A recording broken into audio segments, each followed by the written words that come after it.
Beginner and veteran fly fishers' excitement levels rise at the sight of rising trout. That excitement never leaves you as a fly fisher, but what does separate the beginner from an experienced fly fisher is in knowing where to place the dry fly in relation to the fish. Your fly has to arrive in a location and manner that the trout doesn't spook as the fly, leader, and fly line land, but also so that the fish sees it or senses it land and comes to eat it. A trout has what's called a feeding window, how far a radius it will travel to feed. The feeding window is smaller when the water is cold and smaller food items are on the water. Trout prefer to find a lie that breaks the current and brings food to it.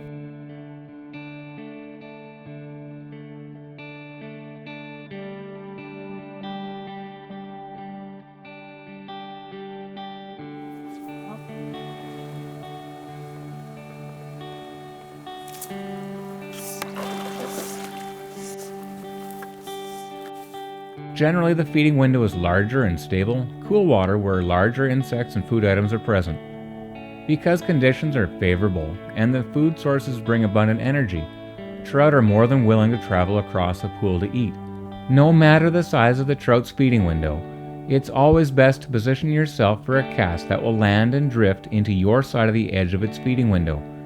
That way, if something goes wrong with your cast or drift, the error is on your side and a little away from the fish. If you cast across the trout, you've exposed yourself to countless things that can go wrong, but the most dire is a bad cast that crosses the fish with your leader or fly line. Also, drag that swings the fly across the nose of a trout may get an inspection, but will likely get a refusal, and now that trout is suspicious and considerably more difficult to entice on your next cast. So keep those first casts on your side of the fish, just on the edge of its feeding window. Doing so will let you cast to the trout several times without spooking it. Yeah. Ooh, he thought about it. That was too far. Too far out of his zone.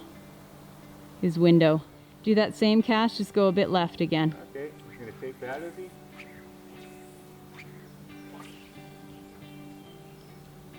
Here comes. Yeah.